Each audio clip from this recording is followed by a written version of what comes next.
Hi, I'm Pete from Mosko, and I'm going to talk about what is a three-layer fabric. You'll hear this term thrown around a lot, oh, a three-layer fabric, and there's a lot of confusion, I think, with people about what exactly that means. Or if you say a three-layer jacket, sometimes people think that means there's a jacket with two inserts that sew into it. That's totally incorrect. What we're referring to when we say three-layer is the type of material that the garment is made out of. So a three-layer material is actually three separate layers. And I'm just going to start by showing some of these fabrics. I've cut some little swatches out here. This first fabric is a traditional kind of rubbery PU or PVC material. This is what you see in the old school foul weather gear that people wear up in the fish processing plants or on fishing boats and stuff like that. It's 100% waterproof, but it's not breathable at all. So you're going to get very hot and very clammy when you wear a garment like this. Now, this material I have here is a waterproof breathable. So this is the most basic kind of waterproof breathable material you can get. This is what's called a two-layer. And so a two-layer means there's two completely separate fabrics. Here you can see this gray material on the outside is a ripstop, and this white material you see on the inside is the waterproof breathable membrane. So here these two fabrics are constructed separately and then laminated together to make what's called a two-layer material. So that's the most basic type of waterproof breathable material you'll see in use in the outdoor industry. This is what you'll see on a lot of inexpensive rain jackets that you might pick up at your typical sporting goods store that are sort of $100 or whatever. The problem with this, there are two problems with this. One is when you have the exposed membrane like this, it's not protected in any way. So it can potentially get polluted by skin oils and dirt, and also it can suffer abrasion because it's rubbing against your skin or whatever's underneath the jacket, zippers and stuff like that.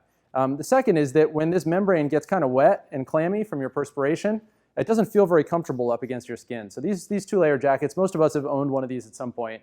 They're not very comfortable to wear if you're getting warm inside them at all or doing any kind of athletic activity. So then what a lot of people do, the next step up from that is something like this.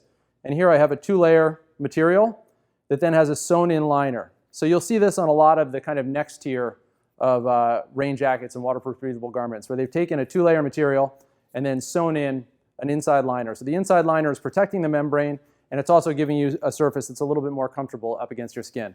The problem is these hanging inside liners are usually not very comfortable because they create a lot of still air. They sort of trap a lot of air inside the jacket, so it's actually more insulating than this fabric would be on its own. And it also contributes to a much bulkier garment. So when you go to roll up the jacket and stash it away somewhere, it's going to take up a lot of space because you've essentially got two jackets, one made out of this two-layer outer material and then one made out of this liner material. So the absolute top end of waterproof breathable garments is a three-layer material. And a three-layer material, you've got your tough outer facing fabric, the green material here. This is actually the three-layer event that we use on our basilisk. And then here, in between, you can see the white surface here, which is actually the waterproof breathable membrane. And then on the inside, you've got a third fabric, this gray fabric, which is designed to rest up against your skin. It's moisture wicking and very comfortable. So actually, this is three completely separate fabrics that are manufactured completely separately, then in the final stage, laminated together to make one fabric.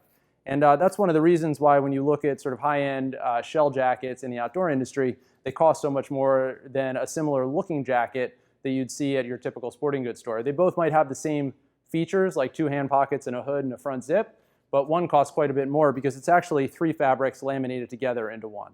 That's what a three-layer fabric is.